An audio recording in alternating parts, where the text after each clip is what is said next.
नमस्कार। प्रेरणादायक कहानी में आप सभी का हार्दिक स्वागत, अभिनंदन। आज के इस वीडियो में आप सभी के सामने प्रस्तुत है एक प्रेरणादायक कहानी जिसका शीर्षक है बुद्धिमान साधु। बढ़ते हैं कहानी की तरफ।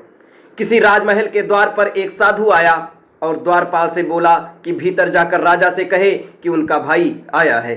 द्वारपाल ने समझा कि शायद ये कोई दूर के रिश्ते में राजा का भाई हो जो संन्यास लेकर साधुओं की तरह रह रहा हो। सूचना मिलने पर राजा मुस्कुराया और साधु को भीतर बुलाकर अपने पास बैठा लिया। साधु ने पूछा, कहो अनुज, क्या हालचाल है तुम्हारे? मैं ठीक हूं, आप कैसे हैं भैया? राजा बोला। साधु ने कहा, जिस महल में मैं रहता था वह पुराना और जर्जर हो गया है, कभी भी टूट कर गिर सकता है। मेरे 32 नौकर थे, वे भी एक एक करके चले गए। 5 रानियां भी वृद्ध हो गईं और अब उनसे को काम नहीं होता है। यह सुनकर राजा ने साधु को 10 सोने के सिक्के देने का आदेश दिया। साधु ने 10 सोने के सिक्के कम बताए। तब राजा ने कहा, इस बार राज्य में सूखा पड़ा है, आप इतने से ही संतोष कर लें। साधु बोला, मेरे साथ 7 समुद्र पार चलो, वहां सोने की खदानें हैं। मेरे पैर पड़ते ही समुद्र सूख जाएगा। मेरे पैरों की शक्ति तो आप देख ही चुके हैं। अब राजा ने साधु को 100 सोने के सिक्के देने का आदेश दिया। साधु के जाने के बाद मंत्रियों ने आश्चर्य से पूछा, क्षमा करिएगा राजन, लेकिन जहां तक हम जानते हैं आपका कोई बड़ा भाई नहीं है।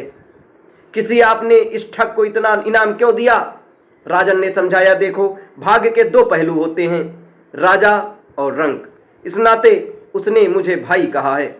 जर्जर महल से उसका आशय उसके बूढ़े शरीर से था। 32 नौकर उसके दांत थे और 5 वृद्ध रानियां उनकी 5 इंद्रियां हैं।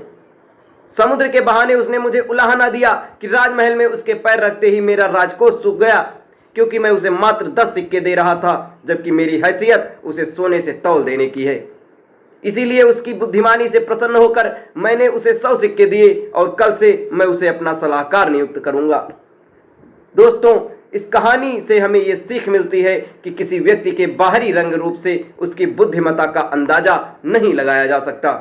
इसलिए हमें सिर्फ इसलिए कि किसी ने खराब कपड़े पहने हैं या वो देखने में अच्छा नहीं है, उसके बारे में गलत विचार नहीं करना चाहिए।